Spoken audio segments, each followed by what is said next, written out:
Good morning, and welcome to the Unitarian Universalist Society of Schenectady. I am Geoff Lundy, and you can use he, they, she pronouns as they all work for me. Wherever you are on your journey of finding truth and meaning, whether you arrive joyous or with a heavy heart, we are grateful that you have chosen to be here this morning. If you are visiting us for the first time, we offer you an especially warm welcome. Good morning. It is great to see all of you. I am Reverend Lynn Gardner. My pronouns are she, her, or they, them.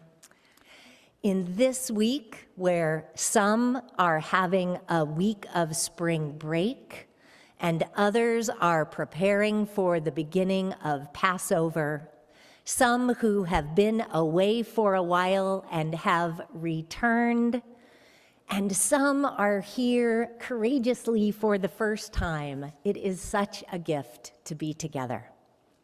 I invite you to settle more fully into your seats as we move more fully into our time of worship, a time for lifting up that which is of worth. Today we celebrate Seeds of Joy. I borrow the metaphor of our minds as gardens from the teachings of the Reverend Thich Nhat Hanh, Tian Buddhist monk, teacher, poet, author, calligrapher, and so much more. After opposing the war between the South and North of Vietnam and U.S. involvement, and for refusing to choose a side in the conflict, he was exiled by the government of South Vietnam in 1966. As a refugee, he traveled the world, establishing practice centers and monasteries, promoted engaged Buddhism, and taught mindfulness with deep listening as a method to promote peaceful resolution to conflicts. In 2005, he was permitted to visit Vietnam after 39 years of exile. In 2018, he moved back to Vietnam for the remainder of his life.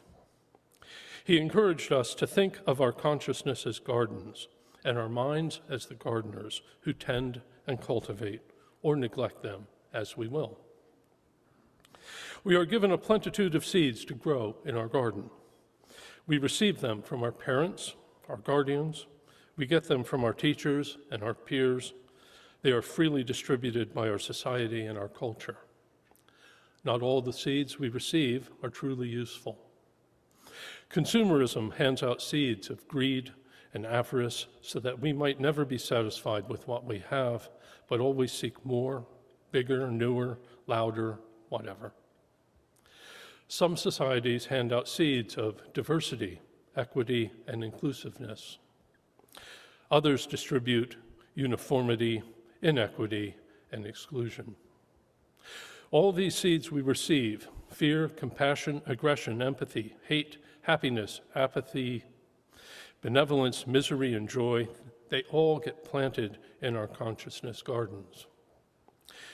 We do not choose which seeds will sprout. We choose which to water, to nourish, encourage, or to weed away. We all have our gardens. As we grow through our day, we see other people's gardens, and of course, they see ours. We may try to spruce ours up a bit and hide some unpleasant aspects of ours, but they are on display. Some gardens are so lovely with joyous colors and fragrant flowers and luxuriant foliage, and some of those are always like that. They are diligent gardeners. Some gardens are unkempt riots of flowers and weeds, others are worse. Mine, like many people's, is more than a tad untidy, for I came late to the understanding that I could tend my garden, that I alone choose what grows and what gets culled. It's also a never-ending work. For the moment I neglect my chores, I'm encouraging the unwanted seeds to sprout, and they can run riot in a very short time. Last week, I left for physical therapy 5 minutes later than I would like to have left. So I started my day a bit flustered. I'm driving the outskirts of Saratoga Springs at 7:45 in the morning on a weekday, so there's plenty of traffic, more aggravation. I end up stuck behind someone driving several miles per hour below the speed limit. I'm getting angry. They are going to make me late. In my youth, I was, to put it kindly, an aggressive driver, prone to incidents of road rage, quite unsafe behaviors with little regard for legality or safety. I was going there again. So I take a few slow, deep breaths. I relax my tight grip on the wheel. I look at the clock and take a few more breaths. I probably have enough time. I breathe some more. Even if I'm a few minutes late, what's the big deal? I breathe some more. Ridiculous thought. Even if I am so late that I cannot get my session in, I pay a penalty and I reschedule. I breathe some more. The rage subsides. The anxiety dissipates. I think I'm behind someone who left early enough to have a serene drive to work. I get to PT with a few minutes to spare, no more wound up than I usually am. It's more work than I thought it would be, but it is so rewarding.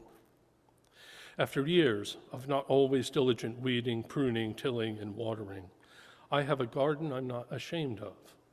I don't feel compelled to screen my garden from others' views. For I seek the seeds of joy, freely found in life, and I strive to cultivate understanding, compassion, listening, and holding space. So, while my garden is not a glorious example of fine workmanship, as it is a work in progress, it brings me joy.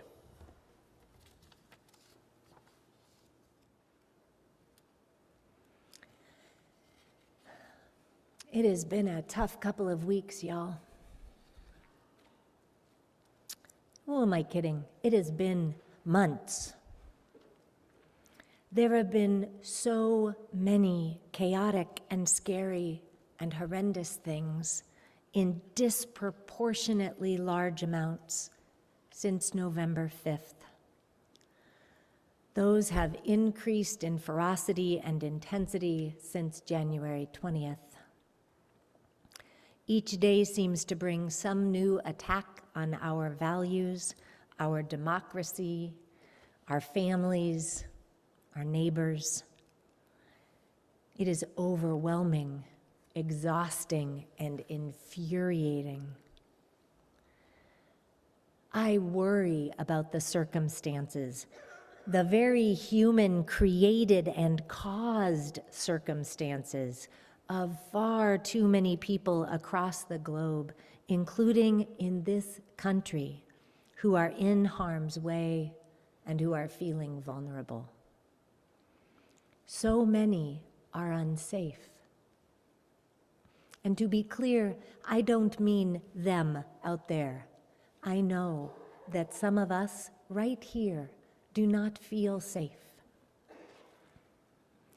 I worry about food and water, education, healthcare and jobs, the economy, due process, and environmental protections. Does the Constitution mean anything, or is it all for sale? All of this and more can keep me awake in the wee hours of the morning, when I want to be sleeping.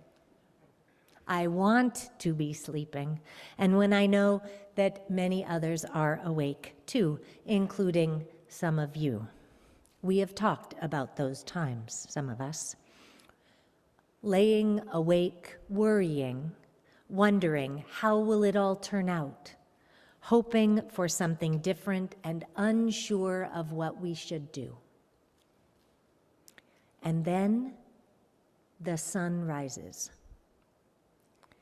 The Hebrew scriptures include a psalm attributed to King David, which says, Joy comes in the morning. The weight of worries that were heavy in the dark of night can begin to lift. We rise with the sun. We care for our children, our beloveds, or go about our own morning routines. We have some water or juice, coffee or tea. The world can seem a little less bleak than it did at 3 or 4 a.m. But is it possible to get all the way to joy? And if it is, why would we choose to do so when we know what is at stake and that so many are suffering? You may have heard Wendy or I say this before or read something similar in a circuit's message, and I want to say it here from this pulpit today. In times of great injustice, sowing seeds of joy is an act of resistance against those who are cultivating chaos and cruelty. Joy is resistance. While it is completely understandable that we would feel afraid, overwhelmed, angry, and sad, we can also hold on to joy. We can learn from those who have endured hardships and injustice in the past. They created and protected joy, sometimes for generations. In his book on tyranny, 20 Lessons from the 20th Century, Timothy Snyder begins by reminding us not to obey in advance. Do not freely give tyrants more power. And when tyrants are using and abusing their power to create misery, then opting out of joy is a form of obeying in advance. It is giving them what they want. And please know, if you are really struggling right now and are unable to find or feel joy, I'm not saying that you are obeying in advance. You aren't alone, and Wendy and I can be available to listen and see if we can help. And if joy is a possibility for you, if you can, seek out joy. Welcome it when it shows up in surprising and beautiful ways, like the duck that greeted us as we came across the street this morning and heard it quacking and honking loudly from the pools out front. That was a little bit of joy this morning, aptly timed. Thank you, little duck. The Reverend Tom Owentoll, who was one of Wendy's ministers in San Diego, reminds us that joy, like other emotions, is subjective, and that what brings one person joy may not do so for someone else. In his book, Holy Joy, W-H-O-L-L-Y, Joy, he shares the story of a man who asks his wife, "Why do you weep over the sorrows of people you have no interest in when you go to the theater?" "I don't really know," she replied. "Why do you cheer wildly when a man whom you are not acquainted with slides safely into second base?" Why do we feel what we do? We may not always know for sure. And if something brings you joy and it isn't annoying or harming someone else, then choose joy. Yesterday, I had gone to the grocery store and was about to head home. There was a woman walking across the parking lot away from me with a little bounce in her step. As she continued across the large open lot, she started to skip, arms swinging. It was like witnessing joy bubbling up, and it made me smile. The Talmud, sacred text of Judaism, teaches that human beings will be held accountable for every permissible pleasure that life offers us and that we have refused. Muslims learn similar verses from the Quran. I wonder, what delights might I have missed this week? What opportunities to experience a bit of joy could I have noticed with a little more intention and attention? How might today be different if I choose to welcome and relish moments of joy? If you want to, stop by a bulletin board in the hallway, the Religious Education Board. HB has created a place where we can plant seeds of joy, where you can note what you might want to be cultivating in your life to bring some joy. The Upanishads, a Hindu sacred text, also include teachings on joy, saying, "That which is whole is joy. There is no joy in fractioned existence. Only the whole is joy. But one must desire to understand the whole." Eddie Hillesum is one who wanted to understand the whole of life. She was born in the Netherlands in 1914 to Jewish parents. She was passionate and curious, intense and brilliant. It sounds like someone's phone is going off. I'm not sure. There we go. Aha. Okay. There is a bag. Wonderful. That is just joy calling you. No, that is just joy showing up.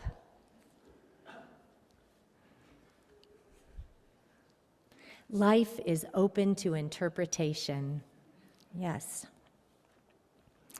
So Eddie Hillesum was born in the Netherlands in 1914. She was passionate and curious. She sought out joy even as she was no stranger to suffering. She died on November 30th, 1943 in Auschwitz when she was 29. During the war, she experienced unimaginable loss and hardship.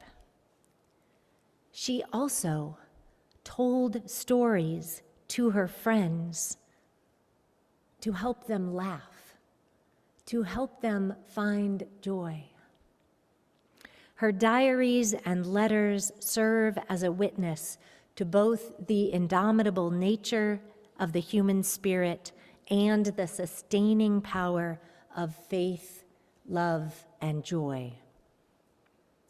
In her diary, Eddie Hillesum wrote, "Living and dying, sorrow and joy, blisters on my feet and the jasmine behind the house, the persecution, the unspeakable horrors, it is all as one in me.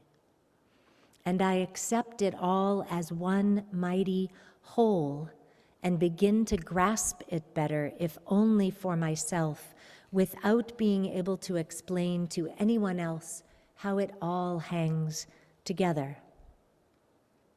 I wish I could live for a long time, so that one day I may know how to explain it.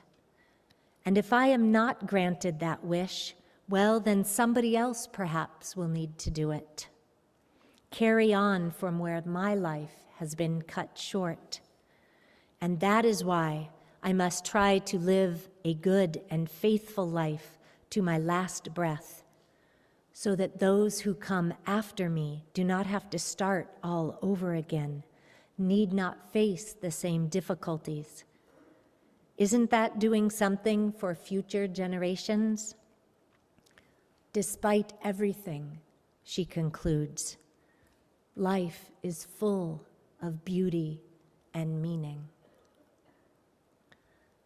Despite everything, life is full of beauty and meaning. Despite everything, we can experience joy. Joy as resistance to injustice. As Geoff noted in his reflection, in the garden of our mind, we can choose what we water and tend with our attention and our energy. And as we practiced in the meditation, we can choose to nurture seeds of joy for ourselves and for others. Sometimes a seed of joy might be a small thing. Putting a note with a silly joke in your kid's lunch, or wandering through the gardens after worship to see the flowers that started blooming this week. Despite everything, life is full of beauty and meaning. Sometimes our seeds of joy might take a little more effort.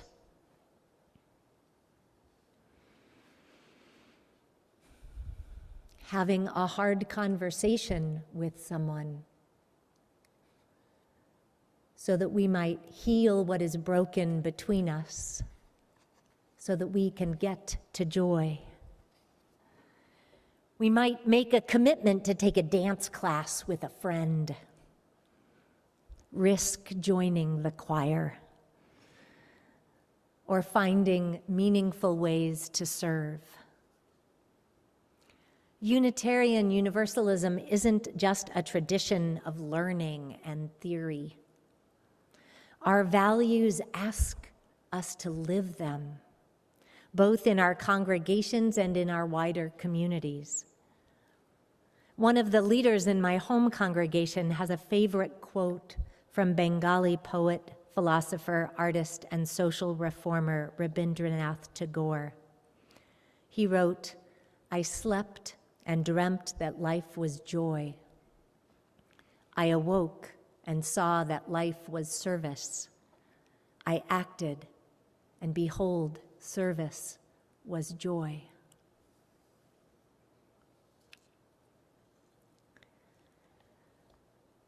May we resist hatred and cruelty by choosing to practice joy, opening our hearts to the whole of life. May we, like the young boy and his elderly neighbor in our story this morning, find ways to share our memories and our stories with one another. May we celebrate the many ways that joy shows up for us and the unique ways that joy shows up for others.